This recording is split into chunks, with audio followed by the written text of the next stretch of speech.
Let's talk about Google tips and tricks. We're going to start with some tabs tricks.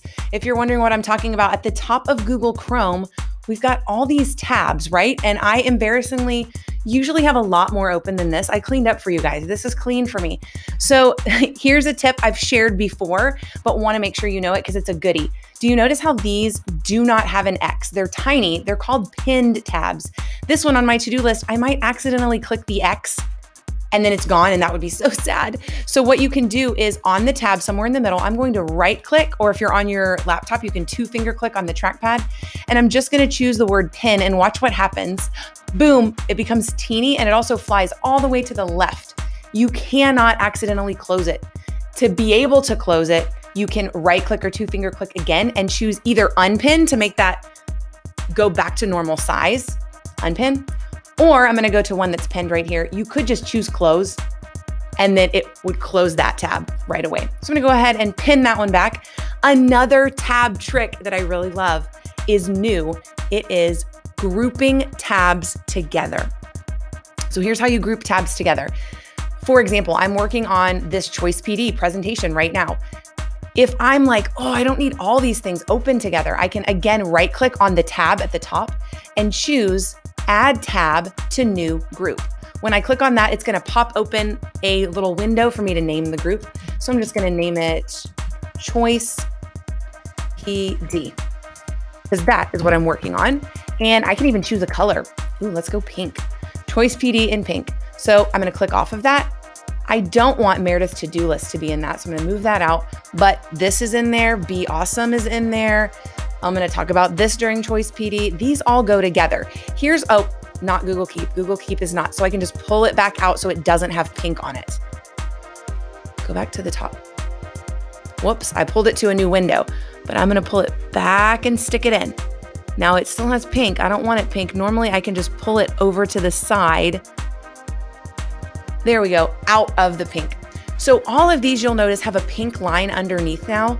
Now when I click Choice PD, zip, I can clean up all those tabs. It looks like they're gone, but they're not really gone. It's almost like I've made a folder and put all those tabs in a folder.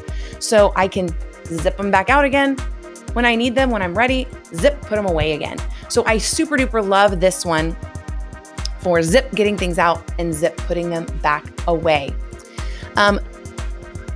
Something that is great, this is my to-do list right now.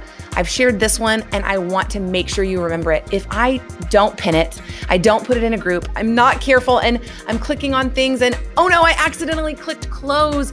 I didn't mean to close that and I'm very upset with myself. I can go Control-Shift-T and it brings it back. Those keystrokes again are Control-Shift-T and it brings back the last tab you opened. So those are my favorite tab tricks to share with you guys. Next, I want to show you how you can start where you left off. Here's what I mean. Right now, I have these 3 things tabbed, or pinned, I've got these things all tucked away. Let's say you have everything ready at the end of a Tuesday for Wednesday's lesson, and so you're hesitant to close your computer to shut it down. Your computer needs to shut down at night. It needs sleep. But I admit it, I don't always do it because I want to keep my tabs open. So I'll just lock my computer instead of shutting it down. If the next time you open Google Chrome, I have mine set up so it pulls up whatever I last used automatically. Here's how you do that. Way over here in the corner, there's 3 dots. I'm gonna click on those 3 dots and I'm gonna go way down here to settings. Once that settings opens up, I am actually gonna scroll all the way to the bottom. So scroll, scroll, scroll, scroll till you get to the very bottom. It's probably defaulted to open the new tab page. So you're just, when you open a new Google Chrome, it's going to open just a new tab. Instead, I've said, I want to continue where I left off. What that means is if I close all of this down, for example, this is my agenda that I'm working on. I've got Google tips and tricks, and this is what I'm working from. If I close the whole entire thing down, boom, I close it down, and then I open it back up again. I'm gonna double click to open it back up again. Look what opens. It doesn't just open Google Chrome, it opens the tabs I had open in that window as well, because I have it checked off to continue where I left off. Isn't that awesome? I love that trick. So this means you can close down Chrome, shut down your computer, and then continue where you left off the next time you open. Next up, I want to show you how to organize your Google Drive a little bit better. Your Google Drive automatically defaults to just this. All of your files are everywhere, right? So the first thing I would suggest is make some folders. And the way you do that is just new folder, and you can title it anything you want. So if I make a new folder that is lesson plans, or I make a new folder that is pictures, I don't think I have a pictures folder on this one, then what it's going to do is alphabetize it. So these are all of my things in alphabetical order, which that's pretty easy to navigate things in alphabetical order. But I'm going to tell you guys, the A team and I, we share a folder. That is when I'm working all day long, what I use over and over and over. So I don't want to have to scroll all the way down to the R's and try to hunt for the R's every time I'm looking for something.